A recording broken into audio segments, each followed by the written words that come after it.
മൂന്നാർ മറയൂർ സംസ്ഥാന പാതയിൽ കാട്ടാന പടയപ്പ ഇറങ്ങി. ആന കൂടുതൽ പ്രകോപിതനാണ്. ഒരു വഴിയോരക്കട തകർക്കുകയും ചെയ്തിട്ടുണ്ട്. ജെനസ് രാജു നൽകും വിവരങ്ങൾ. ദൃശ്യങ്ങളാണ് ആദ്യം.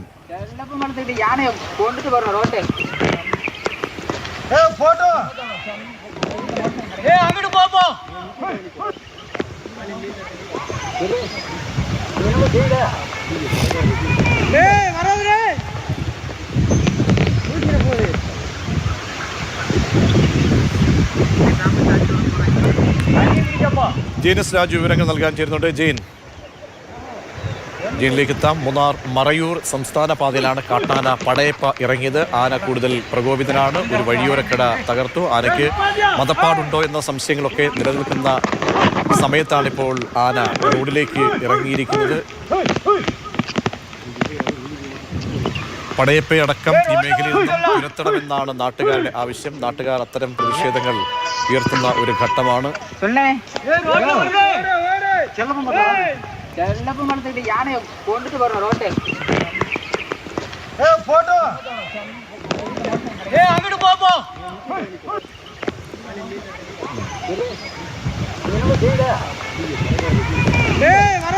മറയൂർ സംസ്ഥാന പാതയിലാണ് കാട്ടാന പടയപ്പ ഇറങ്ങിയത്. ആന കൂടുതൽ വയലന്റായി മാറുന്നു. ഒരു വഴിയോരക്കട തകർക്കുകയും ചെയ്തു. ജെയിൻ ചേരുന്നുണ്ട്. ജെയിൻ, എന്താണ് സംഭവിച്ചത്? പ്രതീക്ഷ കഴിഞ്ഞ കുറച്ച് ദിവസങ്ങളായി പടയപ്പ ഈ ജനവാസ മേഖലയിൽ തന്നെ നിൽക്കുകയാണ്. ഇന്നലെ മലക്കാടും അതിന് സമീപത്തുള്ള പ്രദേശത്തുമായിട്ടാണ് നിന്നിരുന്നത്. ഇപ്പോൾ തലയാർ എസ്റ്റേറ്റ് ഭാഗത്താണ് ആന ഉള്ളത്. നേരത്തെ നമ്മൾ കണ്ട ദൃശ്യം മൂന്നാറിൽ നിന്ന് മറയൂരിലേക്ക് പോകുന്ന റോഡിൽ പടയപ്പ ഏതാണ്ട് ഉച്ചയ്ക്ക് 2 മണിയോടെ ഇറങ്ങിയതാണ്. ഇപ്പോൾ അതിനുശേഷം അവിടെ നിന്ന് ആളുകൾ ഓടിച്ച് ഇപ്പോൾ തലയാർ എസ്റ്റേറ്റിൽ ആളുകൾ താമസിക്കുന്ന ലേനിന്റെ സമീപത്തേക്ക് ആന എത്തിയിട്ടുണ്ട്. ഇപ്പോൾ ഇവിടെ ഫോറസ്റ്റ് ഉദ്യോഗസ്ഥരടക്കം ഫോറസ്റ്റിന്റെ RRT ടീം അടക്കം ഇവിടെ എത്തിയിട്ടുണ്ട്. പടക്കവും മറ്റും പൊട്ടിച്ച് ആനയെ ഈ ജനവാസ മേഖലയിൽ നിന്ന് മാറ്റാനുള്ള ശ്രമമാണ് നടത്തുന്നത്. ഇവിടെ മൊബൈലിന് കവറേജ് ഒക്കെ വളരെ കുറവുള്ള ഒരു സ്ഥലമാണ്. തലയാർ എസ്റ്റേറ്റ് മേഖലയാണ്, തോട്ടം മേഖലയാണ്. ഇതിന് സമീപത്ത് ആന നിൽക്കുന്നതിന്റെ സമീപത്ത് കുറെ ആളുകൾ താമസിക്കുന്ന ലൈനുകളുണ്ട്. പക്ഷെ ആന ഒരല്പം കൂടി മാറി തേയിലത്തോട്ടത്തിലാണ് നിൽക്കുന്നത്. ആ ഭാഗത്താണ് ഇപ്പോൾ RRT സംഘം എത്തി പടക്കം പൊട്ടിച്ചു നിൽക്കും ആനയെ ഇവിടെ നിന്ന് ചോദവനത്തിന് ഉള്ളിലേക്ക് അല്ലെങ്കിൽ ആളുകൾ താമസിക്കുന്ന സ്ഥലത്ത് നിന്ന് മാറ്റി കൊണ്ടുപോകാനുള്ള ശ്രമം നടത്തുന്നത്. പടയപ്പ മതപ്പാടിലാണ്. മതപ്പാട് അതിന്റെ ഒരു മൂർധന്യാവസ്ഥയിൽ നിൽക്കുന്ന ഒരു സമയമാണിപ്പോൾ.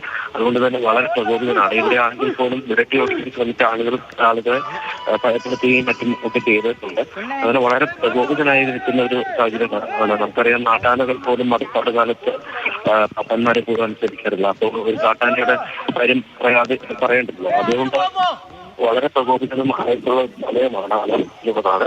എന്തായാലും ഇപ്പോൾ ആനയെ പടക്കം പൊട്ടിച്ചിട്ടും ഒരു ചോദവനത്തിന്റെ സൈഡിലേക്ക് എത്തിച്ചിട്ടുണ്ട്. ഇനി അധികം വൈകാതെ ഇവിടെ നിന്ന് ഈ കൂടുതൽ മരങ്ങളൊക്കെ ഉള്ള ഭാഗത്തേക്ക് ജനങ്ങൾ താമസിക്കുന്ന സ്ഥലത്ത് നിന്ന് മാറ്റാൻ കഴിയുമെന്നാണ് പ്രതീക്ഷിക്കുന്നത്. അപ്പോഴും ഏത് സമയത്തും മടങ്ങി വരാനുള്ള ഒരു സാധ്യത നിലവിലുണ്ട്. ഇന്നിപ്പോൾ ഈ മൂന്നാർ മറയൂർ സംസ്ഥാന പാതയിൽ തലയാറിന് സമീപത്ത് ഒരു വഴിയോരക്കട അത് ആന തകർത്തിട്ടുണ്ട്. ഇതിനെ പോരുന്ന വഴിക്കൊക്കെ വളരെ പ്രകോപിതനായിട്ടാണ് പടയപ്പ നീങ്ങുന്നത്. തീർച്ചയായും ജെയിൻ, ആളുകളൊക്കെ വലിയ പരിഭ്രാന്തിലായിരിക്കുന്നത്. കാരണം നേരത്തെ പ്രതിഷേധമൊക്കെ ഉയർന്നപ്പോഴും പടയപ്പ ഉൾപ്പെടെയുള്ള ആനകൾ ഈ മേഖലയിൽ നിന്ന് തുരത്തണമെന്നാണ് പറയുന്നത്. അതുകൊണ്ട് ആളുകൾ അവിടേക്കൊക്കെ എത്തിച്ചേരുന്ന ഒരു സാഹചര്യം ഉണ്ടോ? പരിഭ്രാന്തി കൂടുതൽ ഉയരുകയാണോ? വനപാലകരുടെയൊക്കെ സമീപനം എന്താണ്? നേരത്തെ ആളുകൾ ഇവിടെ ഉണ്ടായിരുന്നു. കാരണം വീടുകൾക്ക് സമീപത്തേക്ക് ആന എത്തിയപ്പോൾ ആളുകളെല്ലാം പരിഭ്രാന്തരാകുകയും അവർ ഈ തേയിലത്തോട്ടത്തിന്റെ പല സ്ഥലങ്ങളിൽ നിന്ന് ബഹളം വെച്ചും മറ്റും ആനയെ വിരട്ടി ഓടിക്കാൻ ശ്രമിക്കുകയും ചെയ്തിരുന്നു. ഇപ്പോൾ എന്തായാലും അനുഭവത്തിൽ RRT സംഘം ഇവിടെ എത്തിയിട്ടുണ്ട്.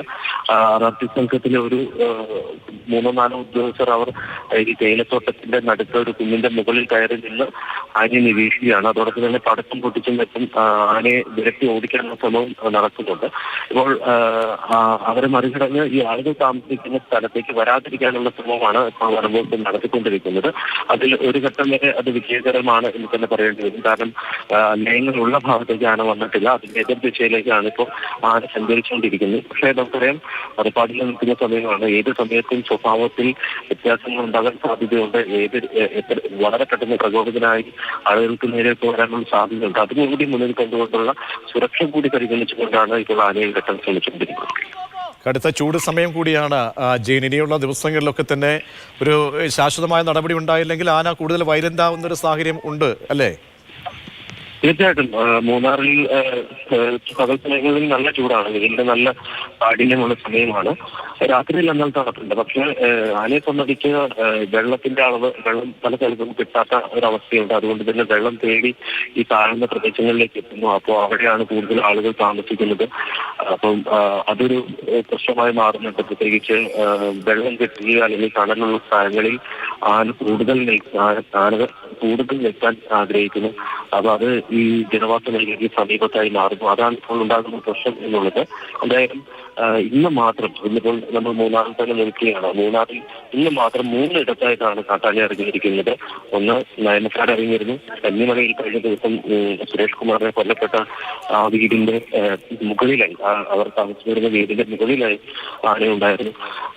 അതോടൊപ്പം തന്നെ ഇപ്പോൾ തലയാറിലും ഇറങ്ങിയിരിക്കുന്നു. 3 ഇടത്താണ് ഇന്ന് മാത്രം ജനവാസ മേഖലയ്ക്ക് സമീപത്തേക്ക് കാട്ടാന എത്തിയിരിക്കുന്നത്. അതുകൊണ്ട് തന്നെ വലിയ പ്രതിസന്ധിയാണ്. പ്രത്യേകിച്ച് തോട്ടം മേഖലയിൽ തൊഴിലാളികൾ അടക്കമുള്ള ആളുകൾക്ക് പകല് തോട്ടത്തിൽ ജോലി ചെയ്യാൻ പോലും കഴിയാത്ത അവസ്ഥയിലേക്ക് കാര്യങ്ങൾ മാറുന്നു എന്നുള്ളതാണ് പ്രതിസന്ധി. എന്തായാലും ഈ പ്രശ്നം അടിയന്തരമായി പരിഹരിക്കേണ്ടതുണ്ട്. ഇതിനൊരു ശാശ്വത പരിഹാരം വേണം എന്നുള്ളതാണ്. അതിനുള്ള നടപടികളാണ് ആവശ്യമായിട്ടുള്ളത്. ആനയെ പിടിച്ചു മാറ്റുന്നത് കൊണ്ട് മാത്രം. നൽകിയത് മൂന്നാർ മറയൂർ സംസ്ഥാന പാതയിൽ കാട്ടാന പടയപ്പ ഇറങ്ങി. ആന കൂടുതൽ പ്രകോപിതനാണ്. ഒരു വഴിയോരക്കട തകർക്കുകയും